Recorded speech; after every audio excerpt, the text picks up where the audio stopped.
झाली सर. या आत या आता काय नाही. काय हरबळा नाग कुठं जाऊन बसलाय बघ. कुणीकडं कसा गेला असेल.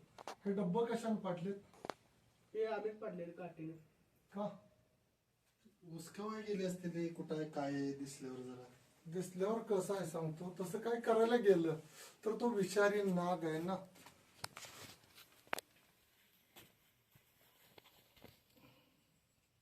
कसं बसलाय घरात.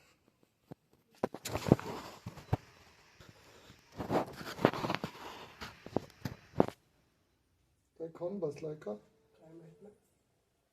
ते काही डबे ते पाडल्यात म्हणताना म्हटलं. फन काढल्यावर तुम्ही पळालेला आहे. बरोबर आहे. इकडे बॅटरी दाखव. त्यांनी काय मला म्हणजे धान्य नाही. हा सरपंच धामण नाही वाटलं. मग धामण नव्हता हा नाग होता. इकडे इकडे लाईट नाही. लाईट कॅम पडत्या. तिकडे आला का बघा. आला का सर?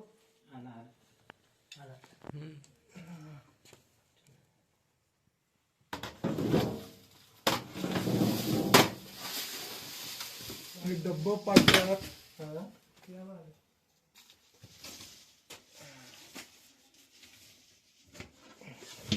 एक मिनिट सरपंच ही चप्पल आहे ना भैया. ही चप्पल माझं बाहेर ठेवा. देवा इथं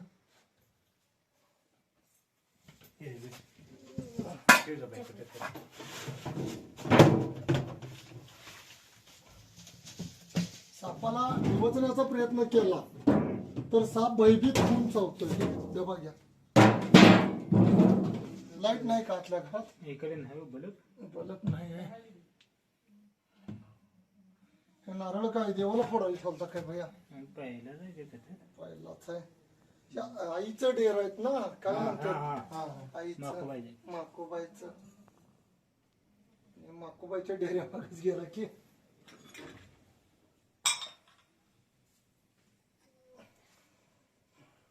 हा तुम्ही कडला घ्या. ते खराब होईल नको. बाजूला ठेवा. बेडवर हा तो पण घ्या. हा. इथं लाईट का कमी पडते सर्व. लाईट बल्ब नाही हो. हे तर या डेरा घ्यायला पाहिजे. डेरा घे पुन्हा ठेवा इथं. त्याबद्दल नाही. समजू बॅटरी दे आणि तू ठेव दे. हे डेरे पहिले बाजूला ठेवा. म्हणजे सापामुळे त्यांना इजा व्हायला नको देवाचे. चला भैया.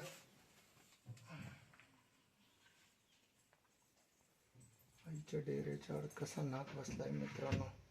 वेटोळा घालून अशा अडखळ निर्माण झाली स्वरूप जवळ. अशा अडचण निर्माण झाली मित्रांनो. न्यूरोटॉक्सिक विषाने परिपूर्ण असे नागसाप शेतकऱ्यांनी प्रयत्न केलेला आहे. तरी पण असे येतात. अशा सापामध्ये न्यूरोटॉक्सिक विष येतात. हे साप जरी चावले उपचार नाही झाला तर माणसाचा मृत्यू अटळ आहे. धोका वाटला फण काढतात आणि हे वन्यजीव येतात. यांना मारणं पण कायद्यानं बंदी आहे. माणसाच्या मानवी वस्तीत आल्यानंतर जवळचे सर्पमित्र किंवा फॉरेस्ट अधिकारी अशा गोष्टीचा वापर करून अशा वन्यजीवांना सांभाळणं गरजेचं आहे. आणि आपल्या देशाची संपत्ती आहे वन्यजीव. सर्पमित्र या नात्यानं फोन आल्यामुळं येऊन त्याला व्यवस्थितरित्या रेस्क्यू केला जाणार. आणि मित्रांनो कोणीही अशा सापांना मारू नका. जीवदान देणं गरजेचे आहे. तुम्ही इथं अडखळ निर्माण केलता. पहिल्यांदा सुरुवातीला तुम्हाला याच जागेला दिसला होता.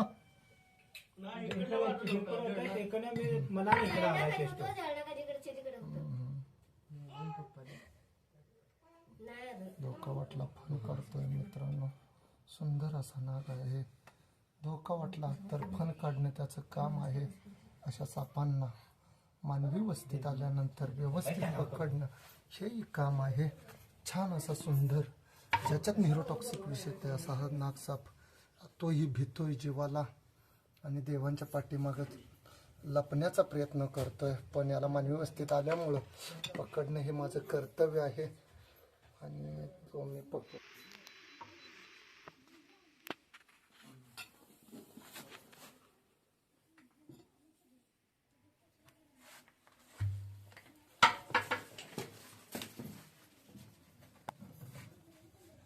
चला बाहेर.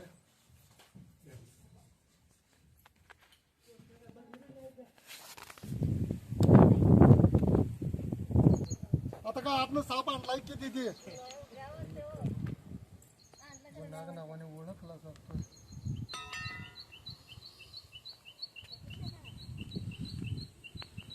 भयंकर खुंकार असा नाग आहे. नागच आहे, फण काढलाय ना त्यानं. भयंकर खुंकार असा नाग आहे. हलणाऱ्या गोष्टीला तुम्हाला तुम्ही ते धाम नाही म्हणून त्याला ट्राय केला ना, त्यानं आवाज केला नव्हता पुस असा. आवाज केला धामी नाही म्हणून मला यांनी बोलवलेलं. हा तर मी जास्त नागाय नादा लागत नाही. नागाच्या समजल्यावर नादा शोधून घेतो. असं झालं का? नागच आहे हा. वाटतोय तेवढा नाही, खतरनाक नाग आहे, मोठाच्या मोठा नाग आहे. तर पहिल्यांदा दिसायला त्याचं कातडं वेगळं दिसतं. दामणीसारखी त्वचा, दामिनीसारखं दिसतं का? फुल्ल साईजचं आहे.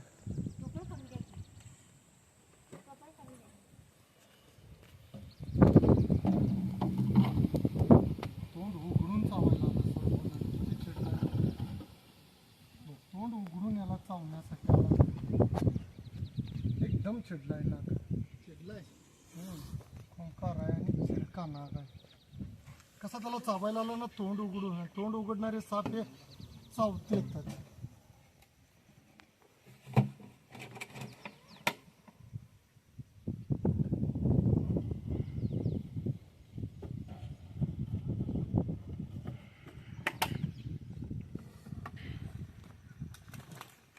अरे माझा गॉगलचा सध्या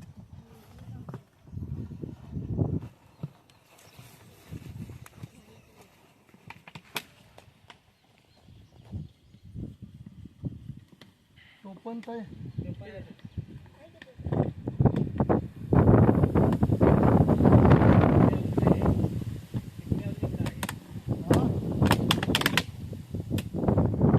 आहे म्हटलं भैया.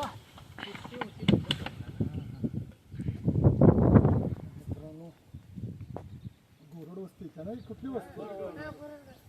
गोरड वस्ती. मागं पण एकाच घरात मी नाक काढलेला होता. काय त्या भैयाचं अभिनंदन आहे. तो आला, त्यानं एक माणूस केला, त्यानं घरी आला. त्यांच्या बहिणीत असल्यामुळं साप त्याला धामण आहे असं वाटलं. बिनविषारी सर्प येतो, त्यानं बाहेर काढण्यासाठी प्रयत्न पण केला असेल. पण ज्यावेळी याच्या लक्षात आलं की तो नाग साप आहे, त्यानं जवळचा सर्प मित्र म्हणजे मी कवठेमंकाळ तालुका स्नेक कॅचर, मला अनुभव असल्यामुळं त्यानं बोलवलं. त्याचं अभिनंदन. कोणीही मित्रांनो सापाचं प्रोफेशनल ट्रेनिंग असल्याशिवाय कोणत्याही सापाच्या जवळ जाणं फार चुकीचं आहे. केव्हाही बाईट होऊ शकते. व्हिडिओ बघून किंवा बाहेरचा अशा अंधश्रद्धा काय सापाविषयी त्या न समजता अशा सापांच्या समोर जाणं धोकादायक आहे. त्याच्यात 100 माणसं मरतील एवढं न्यूरोटॉक्सिक विष आहे. आणि हा न्यूरोटॉक्सिक विषाने परिपूर्ण हा साप दिनचर आहे. रात्रीचा प्रवास करत नाही. याचं मुख्य खाद्य आहे बेडूक आणि उंदीर. आणि लोकांची हिंदू धर्मामध्ये भयंकर श्रद्धा आहे याच्यावर की तो दूध पितोय. मित्रांनो, साप दूध पित नाही, त्याला निमोनिया होतोय आणि सापाचा मृत्यू होतोय. आता नागपंचमी थोड्याच दिवसात आलेले. ज्या नागराजाच्या आहे ती 32 शिराळा माझ्या सांगली जिल्ह्यातलं एकमेव सापावर श्रद्धा असणारं ठिकाण आहे. आणि जगातून देशातून नव्हे जगातून तिथं लोक येतात त्या सापाविषयी श्रद्धा आणि अंधश्रद्धा काढण्यासाठी. श्रद्धा असावी पण सापावर अंधश्रद्धा नाही. असा साप जरी चावला मित्रांनो तर सरकारी गव्हर्नमेंट हॉस्पिटल कोणताही पर्याय नाही. कोणीही झाडपाला किंवा कोणतं झाडपाला देते अशा गोष्टीला वेळ न घालवता चावल्यानंतर ताबडतोब त्या पेशंटला गव्हर्नमेंट जे सरकारी शासकीय रुग्णालय आहे अशा ठिकाणी त्याला घेऊन गेल्यानंतर ताबडतोब तिथं अँटीस्नेकव्हिनम नावाची जी लस आहे ती उपलब्ध होते आणि तिथंच उपचार होतो. कोणी अंधश्रद्धेच्या मागं लागू नका. नाव काय मामा? नाव काय? सुखदेव गोरड. सुखदेव गोरड म्हणून आहेत. त्यांच्या घरात एकच वस्ती आहे मित्रांनो मळ्यामध्ये. त्यांच्या घरी हा साप आल्यामुळे व्यवस्थित रेस्क्यू केलाय. व्यवस्थित त्याला जंगलात रिलीज केलं जाईल. त्यांचं शतशः अभिनंदन. त्यांनी सर्प मित्राला बोलवून याला न इजा पोचवता वाचवलेला आहे. त्यांचे अभिनंदन. व्हिडिओ आवडला तर लाईक करा, शेअर करा.